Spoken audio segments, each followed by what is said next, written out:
Number 5. The bloke. In 1997, a strange noise was detected by hydrophones situated across the Pacific.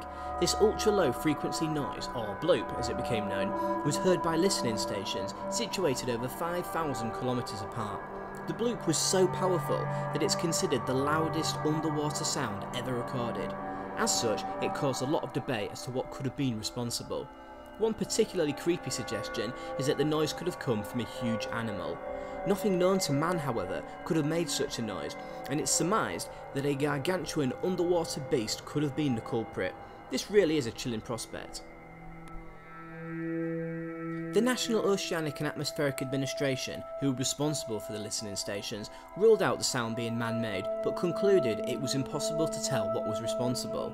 They did suggest that an underwater quake or volcano could have had something to do with it, but it was widely recognised that the sound profile of the bloop was consistent with that of a living creature. I, for one, get really creeped out by deep water.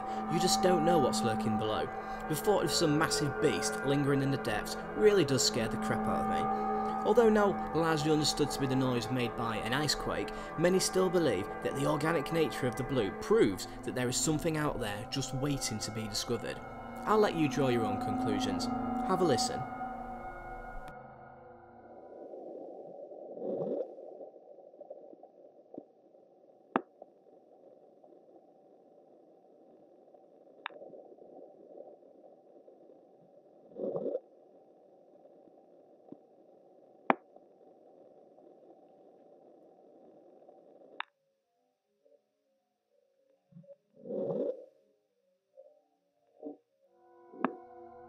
Number 4. The Baltic Sea Anomaly. In May 2011, a strange object was found at the bottom of the Baltic Sea. The object, which is seemingly man-made, sits at the bottom of the ocean like some sort of downed UFO. What is peculiar is that there seems to be some sort of runway leading up to the structure, indicating that the object had crashed and flattened out the seabed. The shape of the object is particularly interesting. The rounded form looks blatantly man-made and wouldn't look out of place in a Star Wars movie. Millennium Falcon, anyone? The whole thing measures at 200 foot by 25 foot and sits about 13 foot from the seabed. But what could it be? Suggestions range from a downed UFO to a giant plug to the underworld. A more recognised suggestion is that it once housed some sort of German anti-submarine base. Apparently, the structure has the shape of a German submarine trap from the Second World War. The object was discovered by the Ocean X team using sonar scans. Little analysis has actually been done, but a small sample of basaltic rock which was recovered from the object is reportedly consistent with hardened lava. Although out of place for this area, scientists have surmised that it could have been transported here by a glacier. When you look at the images, however, it's clear to see how so many people shrug off the suggestion that the structure could be nothing more than a natural phenomenon. Clearly, something else is going on here, but we'll have to wait to find out. Number 3. Ancient flying machines. In 1903, the Wright brothers captivated the world when they took to the sky in what was the first ever powered flight. They were not the first, however, to defy gravity and reach for the skies. The first ever flight was in 1783 when Joseph and Jackie Montgolfier took to the skies in a hot air balloon. Go back further in time to the 15th century and Leonardo da Vinci fantasised about creating a flying machine which would allow man to fly like a bird.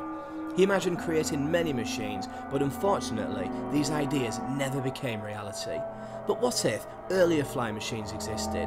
What if earlier, perhaps lost civilizations took to the skies? These gold objects were discovered across central and coastal regions of South America and appear to depict flying machines. Strangely, they look like modern day aeroplanes. They have a fuselage, wings and even ailerons. They even appear to have landing gear. Not much is known about these objects, other than that they are pre-Columbian and date from around 500 to 800 CE.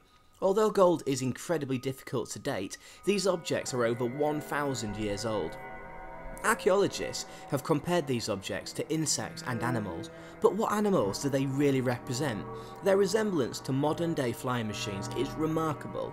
Perhaps early civilizations really did have some sort of knowledge of flight, or perhaps visitors from other planets introduced advanced technologies which were far more advanced than what humans could comprehend. What do you think? Number 2. The WOW signal. The WOW signal is a seemingly non-terrestrial signal which was detected by scientist Jerry R. Amon in 1977 at the Big Ear Radio Telescope at Ohio State University. The signal was monitored for 72 seconds and has never again been detected. It gets its name from the word Amon wrote on the printout from his computer. He drew a circle around the signal and wrote the word WOW next to it. What was significant about this signal is that it was judged to not be coming from Earth or even our own solar system. In fact, the signal seemed to have come from a star called Tau Sagittarii, which is situated within the constellation Sagittarius, approximately 120 light years away. The signal itself was very loud and could have been broadcast by an intelligent alien civilization. While some scientists argue it could have been nothing more than an echo from an astronomical event, nothing like this has ever been detected before. The signal stood out as it was about 30 times louder than anything else around it.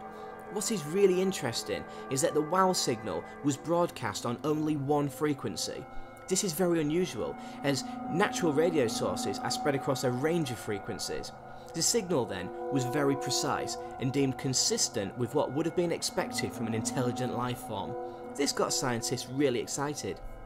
Unfortunately, finding the specific source of this signal has proved intensely difficult due to the way the Big Ear was set up. Although it's been narrowed down to a small patch of sky, this is still a massive amount of space to search through, and we will likely never hear it again. Either way, the WOW signal has inspired much debate over the years, and will likely continue to do so for years to come. So, were we contacted by aliens in 1977? We've reached our number 1, and this is a personal favourite of ours, the Voynich Manuscript.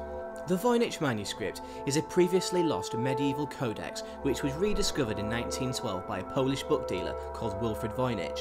The manuscript is constructed out of vellum, which is basically calfskin and something that was very common in medieval Europe. The manuscript's remaining 240 pages contain illustrations and diagrams of plants and herbs, recipes and astronomical patterns.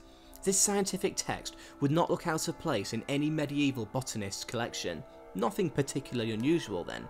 Well, that's not strictly true. What makes the manuscript particularly strange is that the whole thing is written in a seemingly alien language. Furthermore, the strange images of herbs and plants are not consistent with anything known in this world. What we do know is that carbon dating of the manuscript shows it was probably written between 1404 and 1438 during the Italian Renaissance.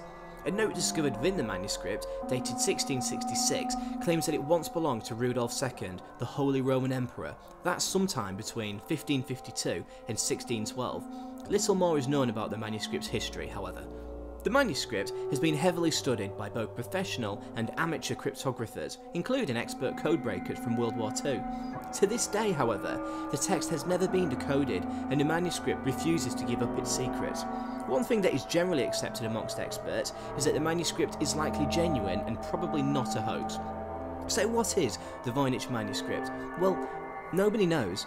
Whilst it may contain the observations made by somebody from an alien planet, it may be nothing more than the ramblings of a madman. I'm sure we'll never know.